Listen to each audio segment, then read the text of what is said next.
pessoas do local para governar.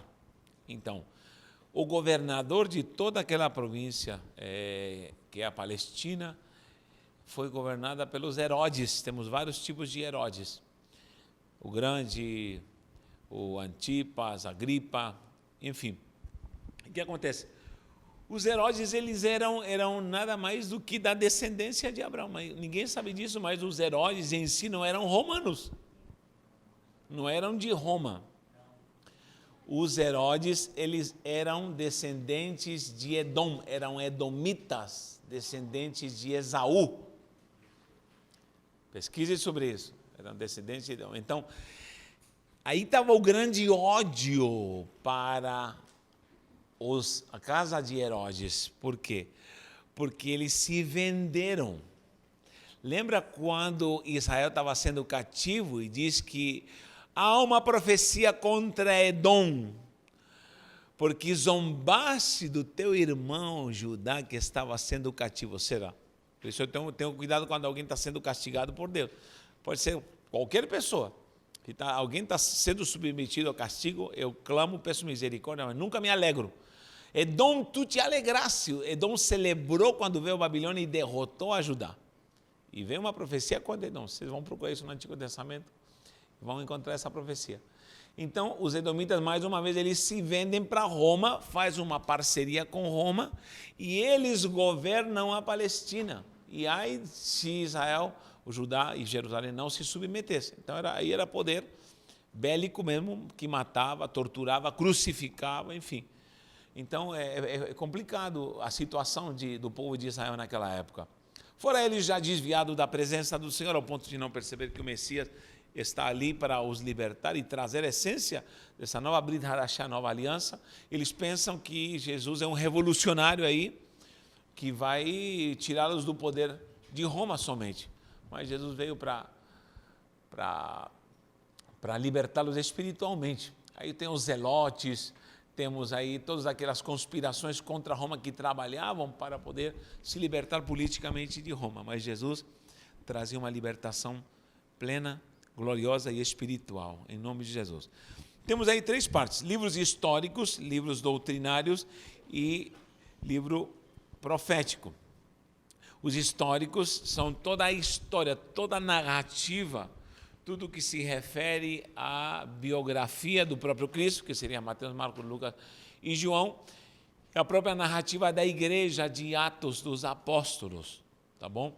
Embora a própria narrativa da história de Jesus, da vida de Jesus, ainda não está embaixo em si da nova aliança espiritualmente, os escritos do Novo Testamento, aliás, os escritos dos evangelhos estão inseridos no Novo Testamento teologicamente. Os livros históricos, como falei, são o livro de Atos e a história de Jesus. Vocês podem lembrar, quando nós estudamos os evangelhos, lembra das cores do tabernáculo? Quais eram as cores? Quem pode lembrar? Branco, azul, vermelho. Branco. Vamos começar por Mateus. Mateus era a cor, era púrpura, vermelho. Aí depois vem o carmesim, Marcos. Lucas é branco e João é azul. Pelo menos essas 4 cores estavam no tabernáculo. O púrpura simboliza a realeza. Vou até anotar para a gente relembrar isso aqui, muito interessante. Púrpura, 2, carmesim,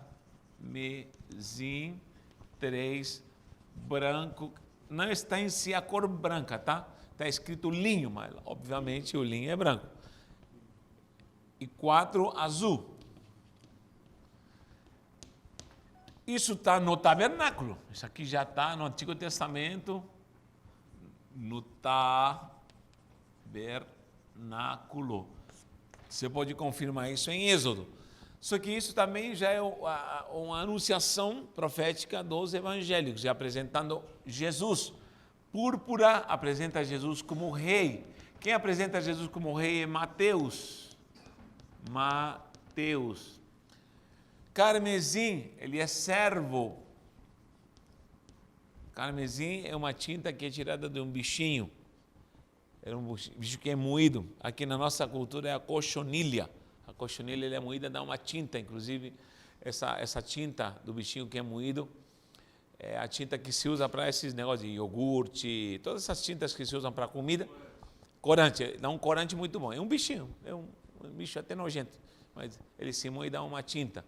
Então, quem toma iogurte, suco com corante, qualquer coisa com corante, está comendo bicho, na verdade. Servo, esse é Marcos. Marcos. Por quê? O púrpura. Mateus apresenta Jesus como rei. Qualquer passagem vai levar a pessoa a meditar e pensar no Cristo rei. Fora isso, é o evangelho que mais traz passagens do Antigo Testamento. É o que mais fala do reino dos céus, o reino dos céus, o reino dos céus, é semelhante ao reino dos céus, o reino dos céus. Por quê? Porque púrpura era a vestimenta dos reis. Era proibido se vestir de púrpura se não era da realeza. Então, aqui Jesus é apresentado como rei. Carmesim, servo moído. Marcos é o evangelho que mais apresenta os sofrimentos de Jesus. O que mais apresenta a tortura de Jesus, o que mais apresenta versículos de servir. Pode pesquisar isso. O livro que mais apresenta, o evangelho que mais apresenta a Jesus como servo é Marcos. Branco, Lucas é homem. Por que o branco? Porque ele como homem não pecou. Não pecou. 10 anos não pecava, 12 anos não pecava, estava no templo ensinando, 13, 14, 18 anos, vai pegar, não pecou. Chegou aos 30 anos em plenitude e em santidade e não pecou.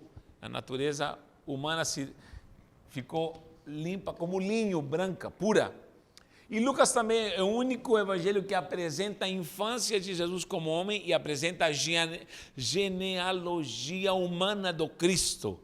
A de Mateus apresenta a genealogia de Davi, de Yahudá, de Judá, que é a genealogia real. Olha que interessante. Então, branco é homem. E é o livro que mais apresenta a humanidade de Jesus. Que ele se cansou, que ele dormiu, que ele fez isso e aquilo e outro. E, enfim. Azul, aí muda tudo. João, por que João? Porque ele começa tudo diferente. Inclusive, esses aqui são chamados de evangelhos sinóticos.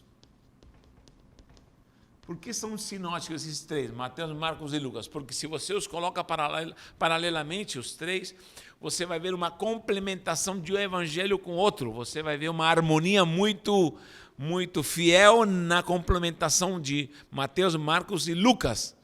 Um falando da humanidade, outro completando com a infância, outro completando com algo que disse, mas completou do outro lado. Então, em si, ele se harmoniza muito bem. Só que João já é tudo diferente. Apresenta a Jesus como Deus, por isso azul. Azul é deidade, azul é céu. Então, João começa diferente. O verbo se fez carne, habitou entre nós e vimos a sua glória, a glória do unigênito do Pai. Está apresentando Jesus, Deus. Outro dia eu fiz uma pergunta na igreja. Quem aqui está tentando ir para a glória?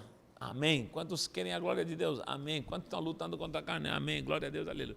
É fácil? Não, é difícil. Agora, o que é mais fácil? Você, homem, se tornar um ser glorioso para sempre? Ou alguém da glória se tornar homem? O que é mais fácil? O que é mais difícil? Deixar a glória e se tornar homem. E não pecar. Esse é o grande desafio. Porque nós temos ainda o sacrifício dele que nos glorifica e nos santifica para a glória do Senhor. Então, esse apresenta o Deus que se faz carne. Quem pode se reduzir? Então, os evangelhos já apresentam esse mistério glorioso.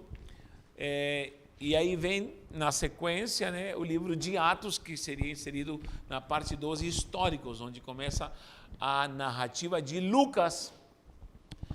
E, inclusive, esse evangelho é o primeiro tratado escrito a Teófilo. Você pode ver no início de Lucas que ele está falando para um amigo grego chamado Teófilo. E quando ele começa Atos dos Apóstolos, Lucas escreve Atos, ele fala assim: no primeiro tratado, ó Teófilo, eu escrevi acerca de tudo que ele fez aqui na terra, pregou e ensinou.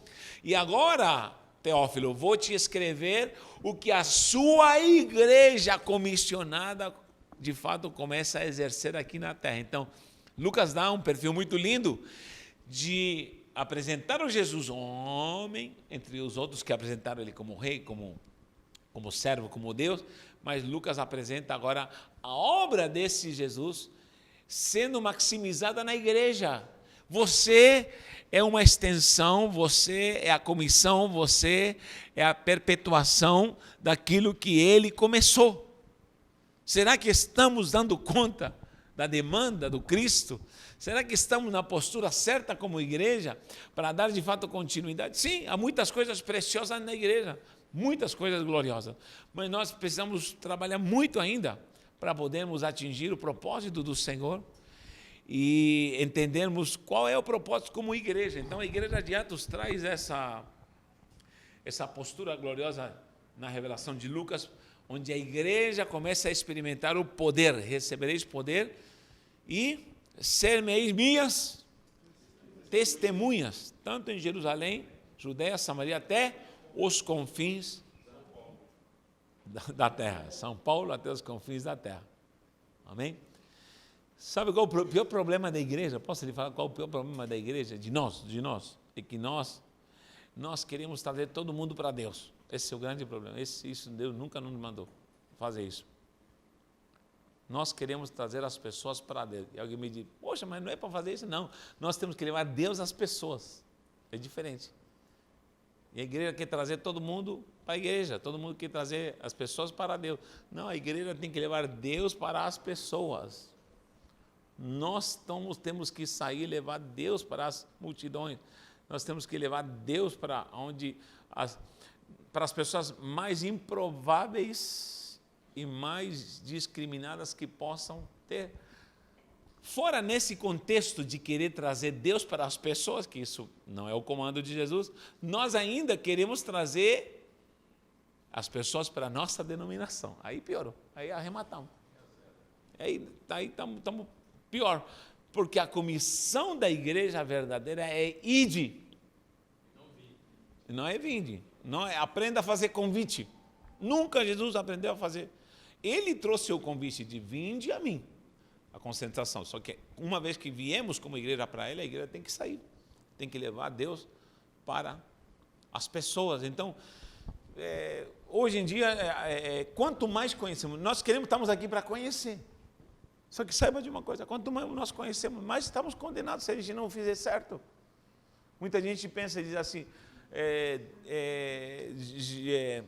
Moisés quebrou as tábuas dali porque ficou com raiva. Não, Moisés quebrou as tábuas dali para que o povo não fosse condenado, porque a condenação do que ele estava fazendo estava na lei. Quebrou, falou, sabe o que mais? Eu amo tanto esse povo que prefiro quebrar essas tábuas para que não desça o sarrafo de vez e mate todo mundo, porque quando Deus fala assim, eu mato todo mundo, ele diz, espera aí, se o Senhor vai fazer, apaga meu nome do teu livro. Ah, meu irmão, eu nunca vou pedir isso para Deus, não. Pode descer o fogo do céu.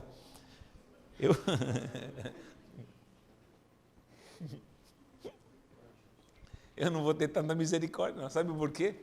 Porque esse homem vivia a excelência da glória de Deus. Quem é capaz hoje em dia de falar assim, apaga meu nome do teu livro? Jesus amado. Meu irmão, se eu chegar lá, estou salvo pela misericórdia. Não, minha família também, glória a Deus, mas olha, eu vou te falar. Tem hora que dá vontade de jogar tudo pelos quintos, mas aí está a prova maior de que a igreja faz a obra como deve ser feita. É quando ela se vocaciona para não trazer alguém para Jesus, mas levar Jesus para alguém. Levar Jesus para as pessoas, sair. A igreja saiu tanto que alcançou a Europa, se movimentou. Então nós temos aí o livro de Atos. Aí vem a parte B, que são os livros doutrinários, com tanto crescimento. Nós vamos crescer muito, nós vamos multiplicar muito, nós vamos levar Deus para muitas pessoas. Nós vamos levar Deus para muitas pessoas. Nós vamos levar o evangelho para muitas famílias. Nós vamos entrar em muitas casas. Bom, estou profetizando, se alguém quiser. Vamos levar para muitas casas. E o principal é com alegria no espírito, alegria de levar Jesus. Mas tudo deverá ser feito num contexto, numa estrutura doutrinária. Do contrário, a gente vai se perder, porque tudo que é feito na obra do Senhor precisa estar embaixo de diretrizes e preceitos que o Senhor estabeleceu. E aí surge o quê? Um homem glorioso, abençoado, ungido, chamado Saulo de Tarso, que ele começa a ensinar como a igreja agora, o povo, como igreja, deve se comportar, agir e se manifestar diante dessa gloriosa fé. Aí surgem as cartas doutrinárias. Olha o que diz o B. A maioria dos livros doutrinários compõe-se de cartas, epístolas, escritas para certos grupos de crentes, assim como para crentes individuais. Há pouquíssimas, mas há para crentes individuais. Tito, Filemão, e aí vai. Quase sempre essas epístolas abordam problemas específicos que alguns deles estavam enfrentando. Ou seja, já temos uma igreja com problemas naquele tempo. A doutrina surge segundo a problemática.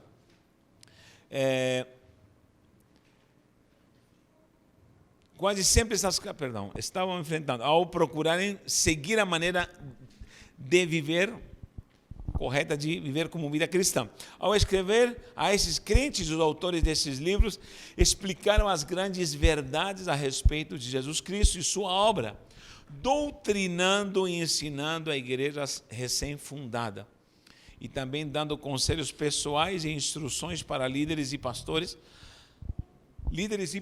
fechou aí. As poderosas mensagens de Deus transmitidas nessas cartas não serviram somente para os crentes daquela época, mas também para a comunidade cristã de todos os séculos. Os livros doutrinários podem ser divididos em epístolas paulinas, que são 13, e epístolas gerais. Eu digo que são 14, porque não há quem me tire da minha mente que Paulo escreveu Hebreus. Tudo indica que Paulo escreveu Hebreus. E epístolas gerais. Muitos atribuem a Apolos, enfim, eu não conheço, não atribuiria isso a qualquer pessoa, a não ser um judeu, rabino. E eu vou lhe falar aqui um segredo. Quem lê Hebreus e Romanos e entende Hebreus e Romanos, já está no céu. É uma soma. Quem entende Hebreus, ele diz, esse cara entende tudo de Bíblia, entende tudo de sacrifício, entende tudo, desde antigamente. E quem entende a gratuidade, porque quem lê Hebreus vai ler todo o contexto de... Lógico que você vai ter que ler o Antigo Testamento, vai entender todo o contexto do Antigo Testamento, das leis do sacrifício, do sacerdócio e tudo mais, pela fé, e começa a salientar desde fé de Abraão, Isaac, Jacó, Moisés, e vai avançando. Agora, você vê o processo de tratar os hebreus para que entendessem toda essa significância do passado, agora numa nova aliança, Brit Hadashah.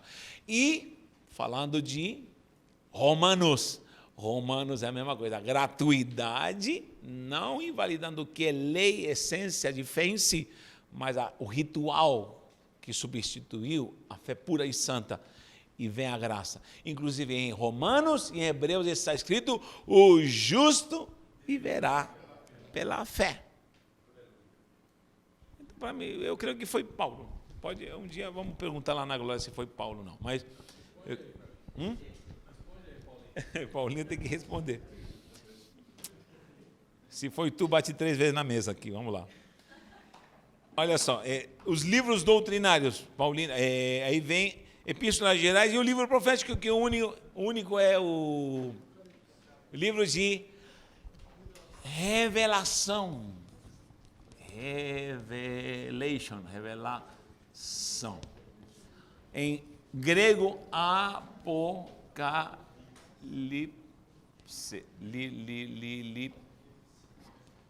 Apocalipse. Eu me lembro que eu estava com 7, 8 anos, quando eu li Apocalipse pela primeira vez. Olha a loucura. Minha mãe me ensinava a ler a Bíblia toda noite. E eu me aventurei no Apocalipse, porque falavam tanto do Apocalipse. E eu fiquei tão abismado, com 7 anos, mas tão abismado, mas todo dia. Minha mãe fala, tá vendo, Natanael? Se consagra, você tem que orar, tem que buscar, mas querido, mas cada segundo que eu estava fazendo algo errado, como criança, eu pedia perdão, pede perdão, porque eu pensava que Jesus ia voltar hoje, sabe? Jesus é hoje que Jesus volta. Tomara que a gente voltasse a ser criança assim, né? Jesus volta hoje, meu Deus do céu. Jesus, passou meia hora, Jesus está voltando hoje, Jesus, eu tinha... Quando vi aquele negócio do 666, pronto, eu falei, acabou. Eu não queria... Eu me lembro que tinha um negócio que vinha num chiclete, que meu pai não gostava que a gente fizesse isso, mas escondido sempre... E eu tinha essa mania de fazer escondido do meu pai. Que era uma calcomaninha que colocava com água, um decal. E tirava assim, era borboleta, um bichinho bonito, coisa inocente, sabe? Mas meu pai não gostava desse negócio. Detestava que a gente se marcasse com esses negócios, que saía depois. Enfim, alguém que é dos anos 80 lembra disso, mas olha, ou até antes, mas olha. Conclusão. Quando eu fiquei sabendo, e minha mãe fala, cuidado, porque coisas seculares vão ser usadas para marcar, e eu falo, acabou, eu me converti, larguei esse negócio, e colocavam na testa, os meus colegas colocavam na testa, eu jogava água assim, tirava, lá, me converti, meu irmão, eu me consta, falei, acabou, chega, e de repente é o 66, eu não queria, era algo tão aterrorizante pensar. E eu digo hoje em dia, um pouco mais velho, eu digo, ei, o que falta na igreja é isso. Falta duas coisas em nós ainda, é ter a alegria de uma expectativa gloriosa de um céu e o terror de um inferno. Esses 2 graus estão faltando na igreja. Pensarmos mais no céu e pensarmos mais no inferno. Pensarmos que há uma condenação eterna. Querido, tem gente que pensa que não há mais inferno. Não, só pode ser. Só posso pensar, e tem gente que esqueceu que é um inferno de condenação. Esse livro profético vai transmitir ao povo uma mensagem sobre a presente situação e como deveriam reagir diante dessa situação. Já começa com as 7 igrejas: Éfeso, Esmirna, Pérgamo, Tiatira, Sardes, Filadélfia, Laodiceia. Além dessa interpretação que são modelos de igrejas que existiam naquela época, isso se cumpre nos dias de hoje, o perfil da igreja de hoje em dia, como também, hoje em dia, posso afirmar categoricamente de que são períodos,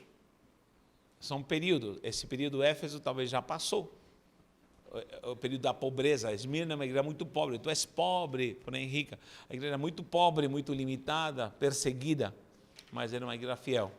Éfeso era uma igreja que estava na labuta, mas já começou a se esquecer do primeiro amor. Perdão, começou a abandonar o primeiro amor. Não esqueceu, abandonou o primeiro amor. E aí vai. E todos os períodos vão avançando. Esmirna, Pérgamo, aí vem o período Esmirna, que ela significa mirra, que vai ser moída e vai ter que gerar um cheiro bom. Também ela é perseguida, aí começa a perseguição de fato de Roma. Pérgamo, Tiatira, Sardes, Filadélfia e Laodiceia. Todos são períodos que vão passando. Todas elas têm uma característica. Aí vem o período Pérgamo, onde a igreja se corrompe, a Idade Média. Aí vem a pompa das construções, onde há uma troca de valores. Você vê que em Pérgamo acontece isso. Tiatira, onde há uma mulher chamada Jezabel, o espírito chamado Jezabel, aí Jezabel entra, o adultério dentro da igreja. A Idade Média, a igreja adulterou, a igreja fez coisas erradas, indulgências, isso é adultério espiritual. Aí veio o período Filadélfia, depois da Idade Média, que se levanta. Martinho Lutero, vem a reforma. Martinho Lutero é Filadélfia. Todos os avivamentos, John Wesley, Jonathan Edwards, todos aquele avivamento que você vê 1500, 1600, 1700, 1800, é um grande avivamento que para mais ou menos no início do século, até a Rua Azusa, 1900 e pouco. Aí há uma parada, e com esse avivamento a igreja se potencializa, e surge o último período, que é o período Laodiceia, uma igreja que está muito rica, mas está longe da presença do Senhor. E Deus dá um conselho, Jesus dá um conselho. Te aconselho que compres colírio os teus olhos, ou seja, a igreja precisa de visão. Quem está entendendo? A igreja precisa de uma visão clara, objetiva, e poder ter essa visão. A igreja precisa ter visão, colírio para os olhos. Que compres vestes brancas e te vistas de linho, significa a igreja cresceu muito, mas precisa de santidade. Temos maus exemplos de igrejas hoje em dia, de pastores, lamentavelmente. E já, lamentavelmente, muita gente nos vê como adúlteros e mercenários, lamentavelmente. Eu vou lhe falar uma coisa, decore isso, não existem crentes safados. Não existem crentes pilantras.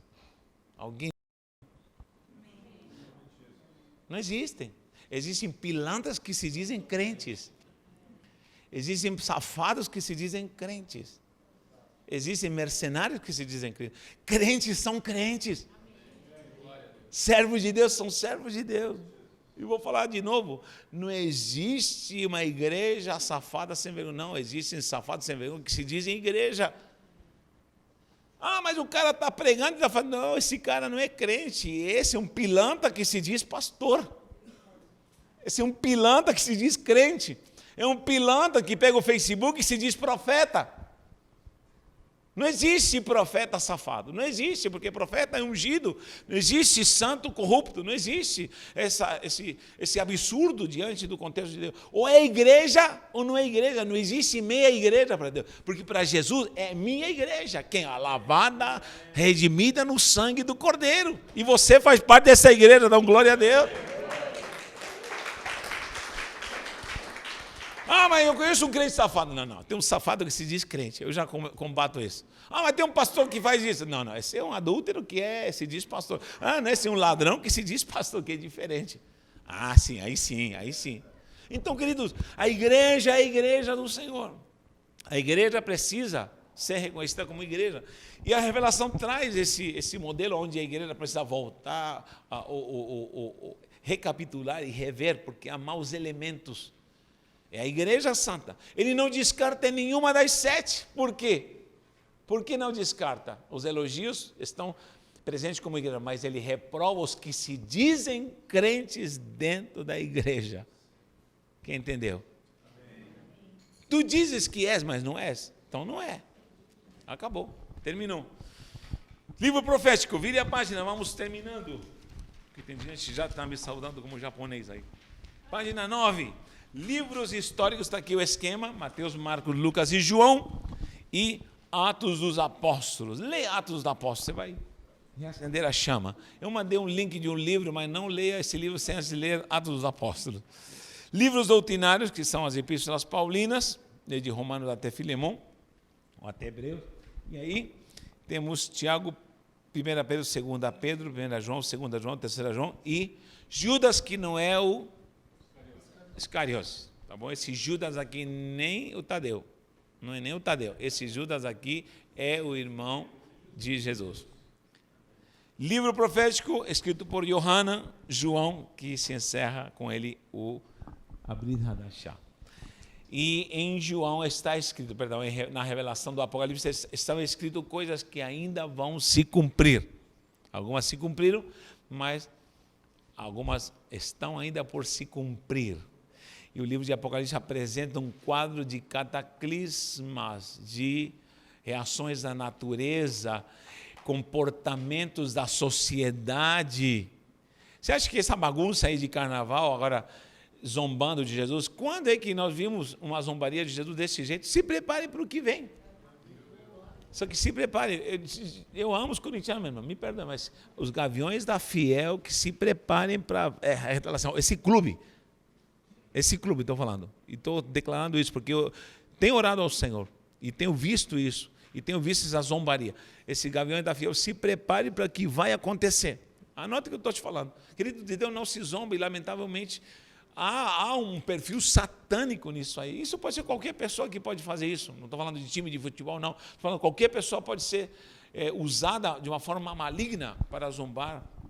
E isso vão vir. Nesse ano vão vir combates contra esse novo governo, vão vir zombarias contra esse novo governo. Querido, agora que nós temos uma ministra que é evangélica, que falou algo tão essencial para nós, querido, e só se foi hipócrita que não entendeu a alegoria que ela disse, uma alegoria, e que foi interpretada de uma forma radical, literal, e fuzilaram ela, onde menina se vestirá de rosa e menino se vestirá de azul. Quem não quer isso, meu irmão? Quem aqui quer que o seu menino se vista de rosa?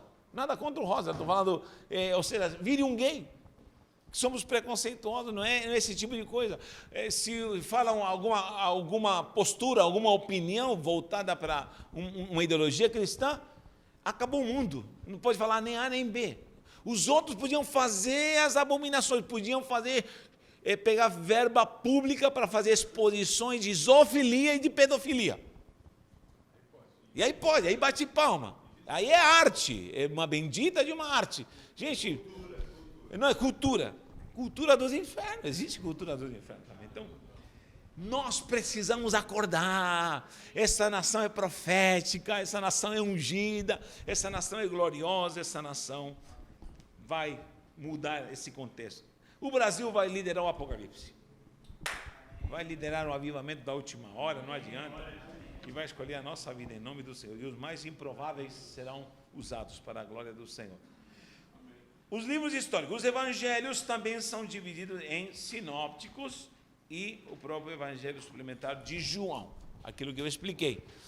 O evangelho Mateus, Marcos, Lucas, Mateus, Marcos e Lucas, são os que se harmonizam. João é diferente porque apresenta uma visão de deidade, apresenta Jesus como Deus, tá bom?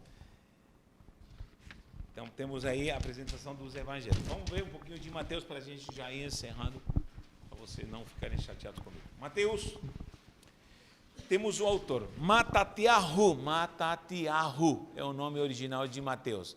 Matatiahu. Matatiahu é o nome original de Mateus. Mateus era publicano, era judeu, porém esse publicano era o que Roma fazia, pegava pessoas do local, eles se vendiam para Roma e eles não colocavam a cara a tapa, entre aspas, mas usavam os próprios de Israel para cobrar impostos sobre os irmãos. O caso do próprio Zaqueu, porque eles davam liberdade, falavam, o imposto que você tem que cobrar é X, entregando isso para Roma, está de boa. Você cobra o que você quiser em cima. Olha que traição. Além de ser usado para cobrar os impostos para Roma, ele subornava, exatamente, explorava mais. Então, eles odiavam os publicanos. Ontem, descendo da serra aqui de São Paulo, descendo para... Foi ontem mesmo. Descendo a serra, onde foi segunda para terça. O que acontece? A polícia me parou. Eu digo, diante de Deus, eu não sabia. E olhou, carteira, documento, tudo bonitinho, e voltou e falou, sua carteira está travada. Eu falei, não estou sabendo por quê. Você se mudou de endereço há algum tempo? Mudei. Então deve ter chegado no seu antigo endereço. Você extrapolou a pontuação. Eu falei, meu Deus do céu, você tem que apresentar a sua carteira. Estou dirigindo. Vou te deixar. E aí? Ele falou, o que nós vamos fazer? E me olhou com aquela cara, era de madrugada. O que nós vamos fazer? Eu falei, não, faça o que tiver que ser feito. Ah, mas é de madrugada. Você sabia que a multa é 1.000 e não sei quantos reais? Eu falei, que coisa difícil. E aí? Eu falei, querido, apresente o que você tiver para apresentar. Sinto muito. Eu sou evangélico, sou pastor, estou voltando de uma vigília, estou pregando a palavra, e se o senhor tiver que multar, pode multar. Ele se afastou e pode me... Faz o que tiver para fazer. Lógico que eu por dentro do sangue de Jesus tem poder, cai por terra demônio em nome de Jesus. Mas eu falei, faz o que tiver para fazer. Se tiver que guinchar, guinche. Se tiver que me prender, prenda. Se levar para a cadeia, pode me prender, não tem problema. Demora, eu falo, só vou recolher tua carteira. Vai embora, não vou te multar. Continua pregando a palavra, amém. Desci lá e falei, estou proibido. Hoje o Abidom veio dirigindo. Estou proibido por tempo indeterminado, aí não sei quanto vai ter, vou ter que ir no Detran, não pude hoje. Conclusão, sabe qual é o problema de muita gente? É que nós exigimos muito do governo e estamos nos corrompendo. Nós, às vezes, nos corrompemos e queremos corromper e vivemos numa cidade que quer nos corromper.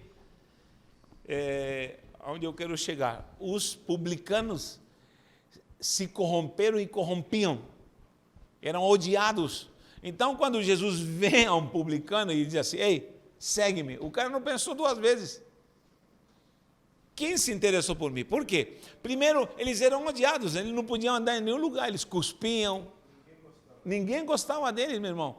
Pode ser, meu irmão, o animal mais vil. Se você faz carinho, ele se achega. Hein? Eu vejo às vezes no YouTube, olha como esse animalzinho se comportou quando reencontrou seu amo. Quem já viu? Às vezes pode ser um jumento, literalmente um jumento. E abraça a menina, por quê? Porque pode ser um jumento, se dá carinho, ele vai abraçar. Cachorro, você dá, meu irmão, você dá carinho, ele chega junto. Agora, preste atenção.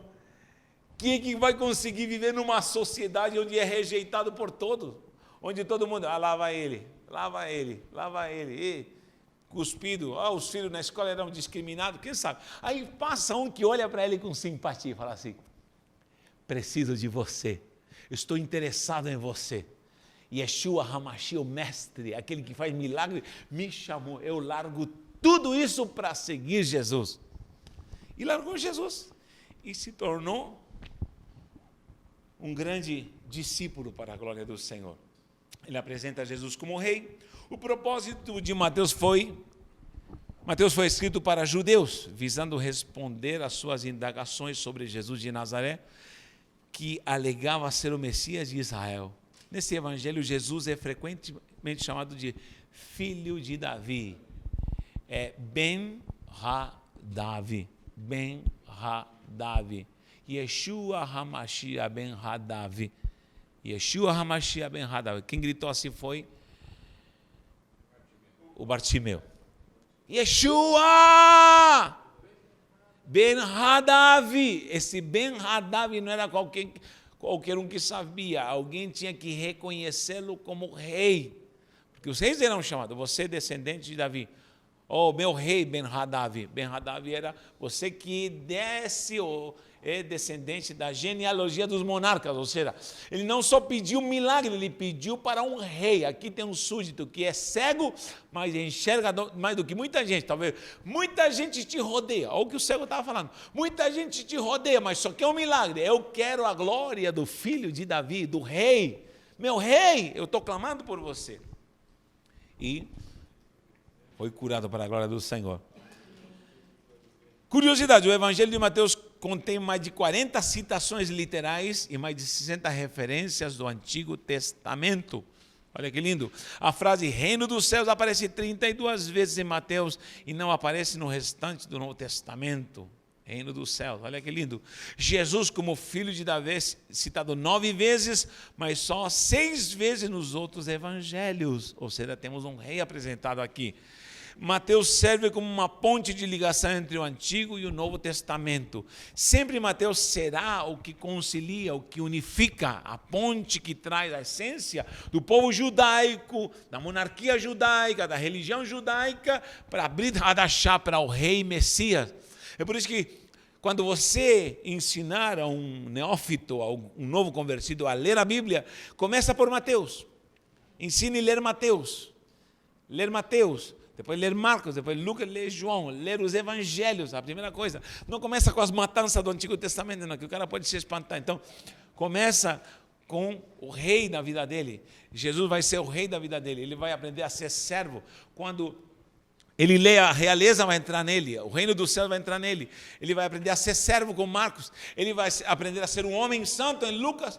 E ele vai aprender a ser glorificado em deidade santa com Yeshua em João e Yohana. Mateus serve com essa ligação, começa com genealogia e é cheio de citações do Antigo Testamento.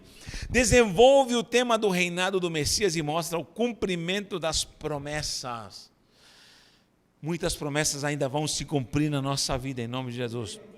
Mateus narra milagres exclusivos, os 2 cegos, o mudo endemoniado, a moeda da boca do peixe. Olha que interessante, Jesus tinha o controle de tudo.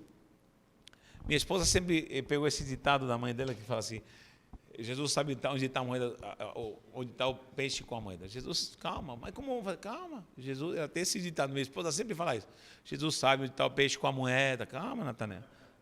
Jesus sabe onde está o peixe com a moeda, de fato. Calma, e sempre aparece um peixe com a moeda. Às vezes não é só material, aparece sempre um milagre, uma bênção, uma providência, uma ação sobrenatural. Está vendo? É o peixe. Aí ele depois fala, é o peixe. Falei, é verdade, meu Deus do céu.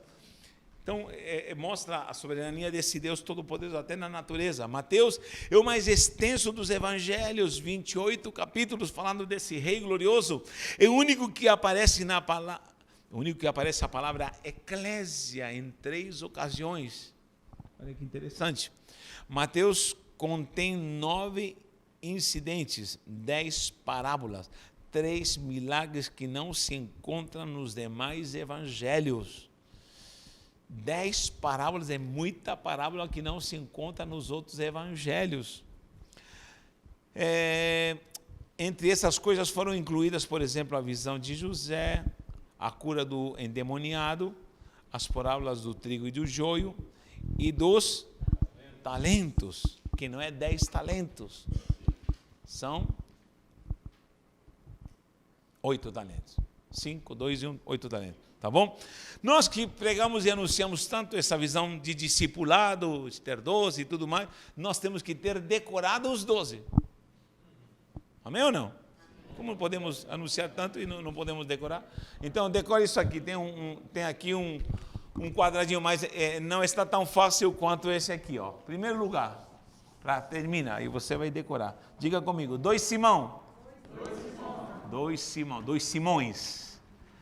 2 Judas e 2 Tiago. Pronto, já temos 6. Quais são esses? Simão Pedro e Simão Zelote. Certo? Judas Tadeu e Judas Iscariote. Tiago, filho de Zebedeu, filho de Alfeu. 2, 4, ao todo 6. Temos 2 amigos. 2 amigos. Um chamou outro, Felipe, que chamou o seu amigo Natanael. Então, temos Felipe e Natanael. Vou colocar aqui, Felipe, Lipe e Nata. Pronto. Mais 2. Temos 2, além de 2 amigos, temos 2 que escreveram evangelhos. 2 evangelhos.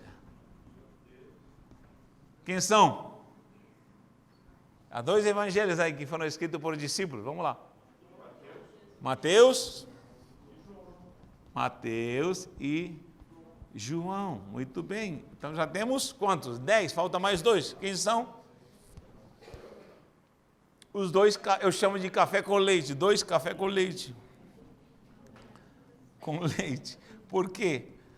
Porque de André não se escreve nada.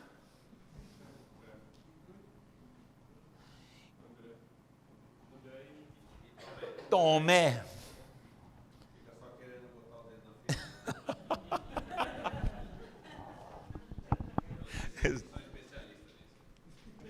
De cutucar na ferida do líder. Olha só. 2 amigos, Felipe e Natanael. 2 evangelhos, Mateus e João. E 2 café com leite. De André não vemos nada escrito dele, nada feito por ele. E André fez isso, não vemos nada dele. E de Tomé só duvidando. E confirmando na cutucada. 2 Simão, 2 Judas, 2 Tiago. 6. Então já decoramos? Então vamos lá. 2 Simão, 2 Judas, 2 Tiago. Acabou. 2 amigos, 2 que escreveram o evangelho e 2 café com leite que pela misericórdia se salvaram. Amém?